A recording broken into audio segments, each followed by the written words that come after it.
ប្រធានគណៈបញ្ជាការឯកភាពរដ្ឋបាលខណ្ឌ7មករាបន្តជំរុញដល់មន្ត្រីចុះរដ្ឋបាលត្រួតពិនិត្យតាមទីតាំងរស់នៅប្រមូលផ្ដុំនិងការបោសសម្អាតការឆបោកតាមប្រព័ន្ធបច្ចេកវិទ្យា online scam ឲ្យអស់ពីក្នុងមូលដ្ឋាន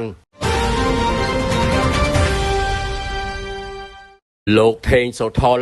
អភិបាលខណ្ឌ7មករាបានបន្តជំរុញឲ្យមន្ត្រីយកចិត្តទុកដាក់បង្កើនការចុះរដ្ឋបាលត្រួតពិនិត្យតាមទីតាំងរស់នៅប្រមូលផ្ដុំនិងការបោសសម្អាតការឆបោកតាមប្រព័ន្ធបច្ចេកវិទ្យា online scam ឲ្យអស់ពីក្នុងមូលដ្ឋានដើម្បីឲ្យស្របតាមបទបញ្ជាលេខ01បបចុះថ្ងៃទី14ខែកក្កដាឆ្នាំ2025និងអនុក្រឹត្យលេខ03អនុក្របកចុះថ្ងៃទី5ខែមករាឆ្នាំ2026របស់ប្រមុខរាជរដ្ឋាភិបាលកម្ពុជាការជំរុញនេះធ្វើឡើងដោយមានការចូលរួមពីគណៈអភិបាលរងខណ្ឌគណៈនាយកអធិការនគរបាលខណ្ឌមេបញ្ជាការកងរាជអាវុធហត្ថខណ្ឌយុទ្ធភូមិភាគពិសេសខណ្ឌប្រធានតាមបណ្ដាការិយាល័យជំនាញខណ្ឌ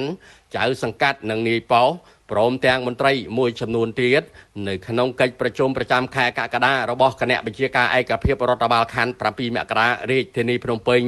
នារសៀលថ្ងៃច័ន្ទទី20ខែកក្កដាឆ្នាំ2026អភិបាលខណ្ឌនិងជាប្រធានគណៈបញ្ជាការឯកភាពរដ្ឋបាលខណ្ឌ7មករាលោកថេងសូថុលបានឲ្យដឹងថានៅក្នុងកិច្ចប្រជុំនេះផ្ដោតលើការងារអធិភាពសំខាន់មួយចំនួនមានដូចជា